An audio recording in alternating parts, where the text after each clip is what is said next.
بسم اللہ الرحمن الرحیم۔ ناظرین بہت شکریہ آپ نے وقت نکالا یہ ویڈیو دیکھنے کے لیے۔ ناظرین یہ ویڈیو بہت امپورٹنٹ ہے، میری پہلی جو کی گئی ویڈیو ہے ان سب سے زیادہ امپورٹنٹ ویڈیو یہ ہے۔ ناظرین 2 دن پہلے کردستان ورکر پارٹی نے ترکی میں جو فوجی ساز و سامان بنانے والی اتھارٹی ہے ترکی میں، اس کے اوپر حملہ کیا ہے۔ اور کردستان جو ورکر پارٹی ہے اس کو سپورٹ کون کرتا ہے؟ سپورٹ کرتا ہے اسرائیل۔ ناظرین آپ یاد کریں کہ محمد اسامہ علی نے کیا کہا تھا کہ اسرائیل ترکی کے اوپر حملہ کر سکتا ہے، اور ہم نے 2 دن پہلے یہ دیکھ لیا۔ ترکی نے براہ راست حملہ نہیں کیا لیکن اپنی پراکسی سے حملہ کروایا۔ جو اسامہ صاحب نے اسرائیل کا ترکی کے حوالے سے پلان بنایا تھا وہی بات انڈورس کی تھی ترکی کے صدر طیب اردوان نے۔ ناظرین برکس کا اعلامیہ پڑھیں، جو رشیا میں برکس کی جو میٹنگ ہوئی ہے، جو 20 ممالک جس میں شامل تھے، وہ دیکھیں ولادیمیر پیوٹن جو ہیں انہوں نے کھل کر کس چیز کی مذمت کی ہے۔ ناظرین یہ جنگ پھیلنے والی ہے، یہ رکنے والی نہیں ہے۔ اب یہ جو کہتے تھے نا اسامہ صاحب کہ اس کے جو آگ کی تپش ہے وہ آپ بھی محسوس کریں گے، اب وہ وقت آ گیا۔ چین اور روس جب کہا تھا کہ مسلمانوں کی طرف سے لڑیں گے، اب وہ وقت آ گیا۔ اب آگے کیا ہونے والا ہے؟ ترکی پر حملہ کوئی چھوٹا موٹا حملہ نہیں ہے، جب جواب آئے گا تو پھر کیا ہوگا؟ ادھر سے برکس کا اعلامیہ، یورپ کے لیے خطرے کی گھنٹی، جو یورپ نے پابندیاں لگائی ہوئی ہیں روس کے اوپر، اب اس کا جواب کیا آئے گا اور یورپین کے لیے اور اسرائیل کے لیے کیا مشکلات آنے والی ہیں، یہ جانتے ہیں محمد اسامہ علی سے۔ Thank you very much Usama sahab. Usama صاحب براہ راست تو نہیں، انڈائریکٹ اسرائیل نے ترکی کے اوپر حملہ کر دیا ہے۔ آگے کیا دیکھ رہے ہیں؟ جی بہت شکریہ آپ کا۔ بسم اللہ الرحمن الرحیم، الحمدللہ رب العالمین، اللہم صلی علی محمد وآل محمد۔ دیکھیں میں نے کہا کہ اگلے سال 2025 تک نا آپ لوگ آنکھیں بند کر کے یہ وقت آ جائے گا کہ الحمدللہ ہمارے چینل پہ جو بھی بتایا جائے گا نا وہ اتنی حیثیت رکھتا ہوگا اللہ کے حکم سے کہ لوگ منوان آنکھیں بند کر کے عمل کریں۔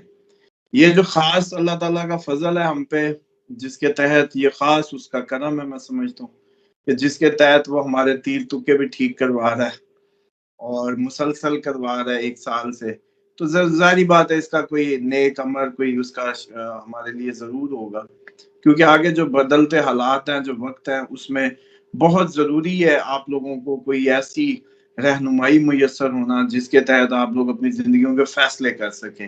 اور انسان کو کیونکہ بنایا ہی بیلنس، اس کی سب سے بڑی امبیلنس اس کا سب سے بڑا پرابلم ہے، تو یہ جب بھی ایلیوژن میں چلا جائے، ڈائیورٹ ہو جائے یا دو میں کنفیوز ہو جائے تو یہ ایرر ہے اس کا۔ جیسے کمپیوٹر کا ایرر ہینگ آن ہوتا ہے، سکرین جیسے وہ ہو جاتی ہے، اس کا ایرر ہوتا ہے یہ کنفیوز ہو جائے either this way or that way، کیونکہ اس کے لیے 2 ہی راستے ہمیشہ اللہ نے خلق کیے ہیں، یہ اور یہ۔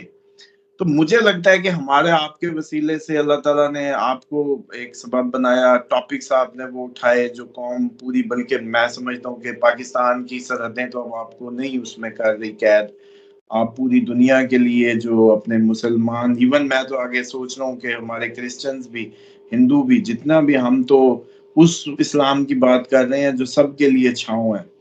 تو بہرحال یہ میں سمجھتا ہوں کہ اس لیے اللہ تعالیٰ ہماری یہ جو ہے نا ٹھیک کروا رہا ہے کہ ہم سے کوئی کام لینا ہے، اللہ تعالیٰ اس میں ہمیں مزید استقامت دے۔ لیکن اس میں آپ یہ دیکھیں کہ ترکی پہ جو بات ہوئی تھی اس وقت وہ اسی پیرائے میں تھی کہ مجھے یہ تھا کہ ترکی نے آنا ہے، ترکی اس جنگ میں پارٹ بنے گا، وہ نہیں بنے گا تو اس کو یوں گھسیٹ کے لایا جائے گا، وہ نہیں بنے گا تو اس کو گھسیٹ کے لایا جائے گا۔ اور ابھی اس کو گریس والی سائڈ سے بھی ایشوز آنے ہیں۔ ابھی یہ کردستان کا ایشو تو اس لیے ہے کہ سر اصل مسئلہ یہ ہے کہ عراق کے اندر امریکن ایمبیسی ایگزسٹ کرتی ہے ایک بہت بڑی کردستان میں، جو کردستان اور اس کا اربل کا ایریا ہے، اس اربل سے وہ پورے اندر بیٹھا ہوا ہے یہ سارے ایریے کو کور کرنے کے لیے. تو ڈیفینیٹلی ترکی کے لیے ٹربلز موجود رہیں گی کیونکہ ترکی اوپنلی رشیا کی قریب ہونا چاہتا ہے شام کے معاملات میں، ایران کے یا کسی بھی اس میں. تو درمیان میں اربل میں یہ جو سفارت خانہ ہے یہ پرابلم ہے. تو ڈیفینیٹلی مجھے لگتا ہے کہ یہ ان کو گھسیٹا جانا ہی تھا. اور آپ کو وہ روایت یاد ہوگی جس میں ہم نے کہا تھا کہ اگر ترک آ کے بیٹھ گئے عراق میں تو پھر یہ فائنل ٹائم کی ایک بہت بڑی پریڈکشن ٹھیک ہوگی جو روایات میں موجود ہے. ترکوں کا عراق میں آ کے بیٹھنا. اسامہ صاحب ترکی نے عراق کے اوپر حملے کیے ہیں، ان کے جہاز جا کے حملے کر کے ہیں. جی یہی میں بتانے لگا ہوں نا. تو کہانی کو تو پھر رسی کے سرے کو تو پھر آگ لگ گئی نا اس سائڈ سے بھی. اب جب ہم اس وقت بتا رہے ہوتے ہیں تو آپ لوگوں کے لیے یہ بڑی اچنبے کی باتیں ہوتی. ڈیفینیٹلی سارا دن آپ لوگ اپنی وہ کیا کہتے ہیں قسطوں کمیٹیوں جمع کرنے، مال ترقی پیسے فگر ڈیجٹ میں تو زندگی گزر رہی ہے. تو اب جب زندگی اتنی ڈیجیٹل ہو اور اتنی مادے میں دھسی ہوئی زندگیاں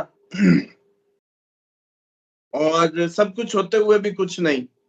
مطلب مثال کے طور پہ اچھی بھلی پسند سے دو خاندانوں نے شادی کی ہے لیکن اب میاں بیوی کی نہیں بن رہی، دو خاندان ڈسٹرب ہیں. لو اچھا اسی طریقے سے اچھا بھلا بچہ پیدا ہوا ہے، بڑے چاؤ سے عقیقے کیے، سب کچھ ہے، نافرمان ہو رہا ہے. اپنا ہی بچہ ہے، بڑے لاڈ اٹھائے ہیں. اچھا اپنا ہی دوست ہے، بڑی اچھی بچپن سے دوستیاں نبھائی ہیں، بزنس پارٹنرشپ سے دکھا دے گئے.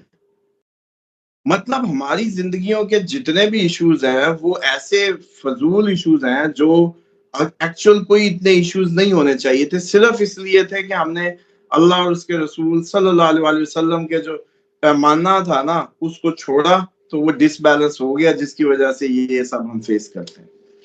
اب وہاں پریڈکشنز کیا دماغ کام کرے، دل تو کہتا ہے کہ سارا جھوٹ ہی ہو جائے. اب ہم بھی کہتے تھے کہ جی جو کہہ رہے ہیں 2024 میں جنگوں کا سال، چلو ابھی اگلا تو پھر اس سے بڑا ہے. بلکہ میں آپ کے ویورز کے لیے آج ایک اور پرومس کر رہا ہوں کہ جو ایک میں نے اس کی نا شارٹ سی ویڈیو بنا کے دینی ہے آپ لوگوں کو نیکسٹ پروگرام میں، اور اس میں جو پلانیٹری موومنٹس ہے نا آسمان پہ اس میں ہم وہ دکھائیں گے. یہ بڑا انٹرسٹنگ ہوگا، آج تک ایسٹرالوجی میں کسی نے اس طریقے سے نہیں کیا، نہ ہی لوگوں کو اتنا اویئر کرنے کی کوشش کی ہے کہ بھائی یہ اینگل کام کیسے کر رہے ہوتے ہیں.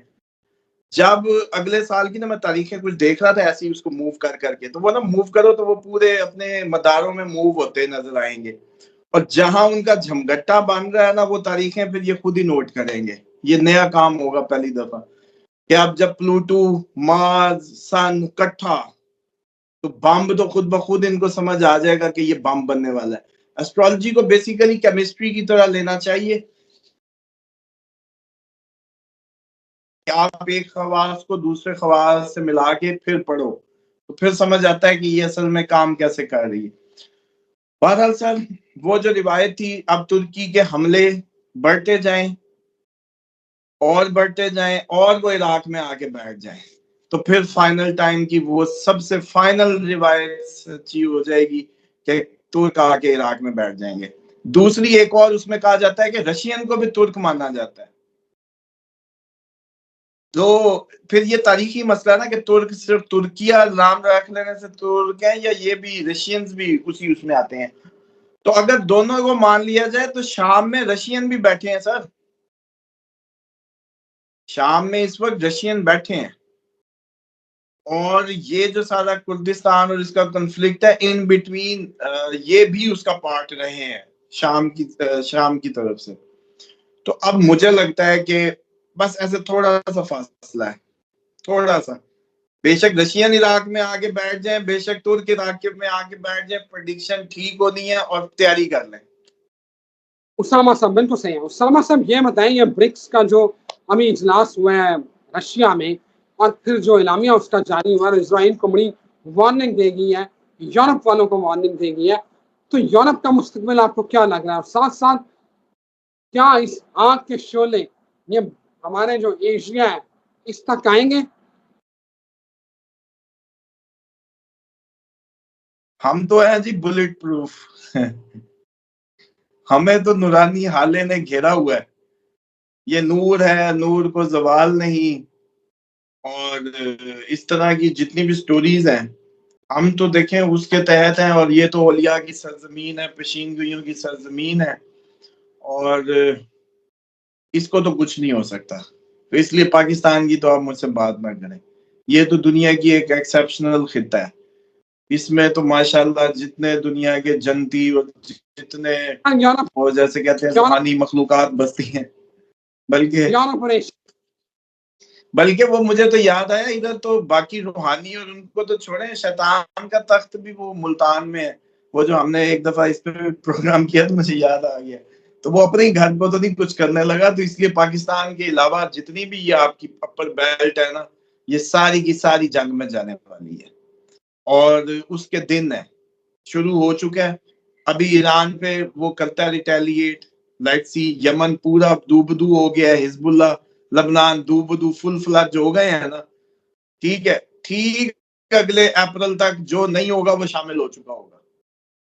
اگلے اپریل میں مارچ کی کچھ تاریخیں ہم لوگوں کو نکال کے نا اس ویڈیو میں چلے ایک کام کرتے ہیں، اس پہ ویڈیو ظاہری بات ہے وہ ڈیٹیلڈ بنائیں گے، پلانیٹری سارے سنگم دکھائیں گے اس میں، اور وہ اگلے سال کی تاریخیں ہم مل کے نکالیں گے. تو وہ تاریخیں ہوں گی جو شامل نہیں ہوئے نا ملک، وہ شامل ہوئے پڑے ہوں گے. آپ کا بتائیں اسامہ صاحب، یورپ.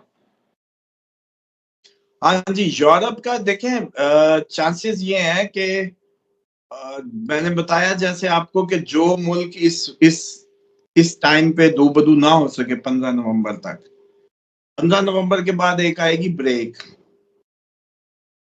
15 نومبر کے بعد ہو جائے گی چیزیں ایسے جیسے ان کے سنسر سے انرجی نکال دی ہو.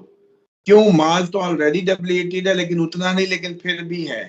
تو انریسٹ تو رہے گا، بے چینی تو رہے گی، لیکن وہ جیسے کہتے ہیں جسم میں سکت نہیں رہے گی فوجیوں کی بھی اور اوور آل بھی.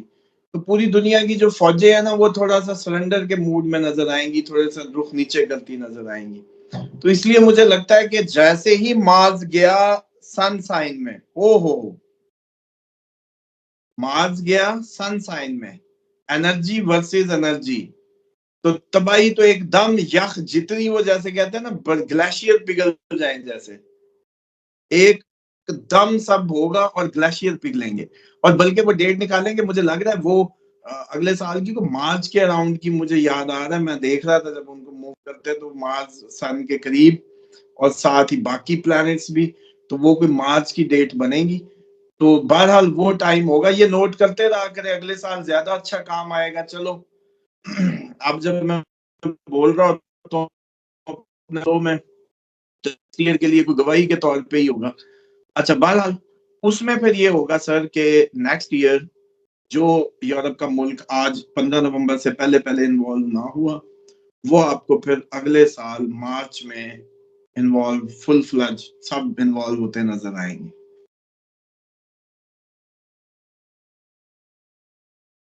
Thank you very much Usama sahab, بہت شکریہ آپ کے وقت کا. ناظرین اسی کے ساتھ ہمیں اجازت، پھر حاضر ہوتے ہیں. اللہ حافظ.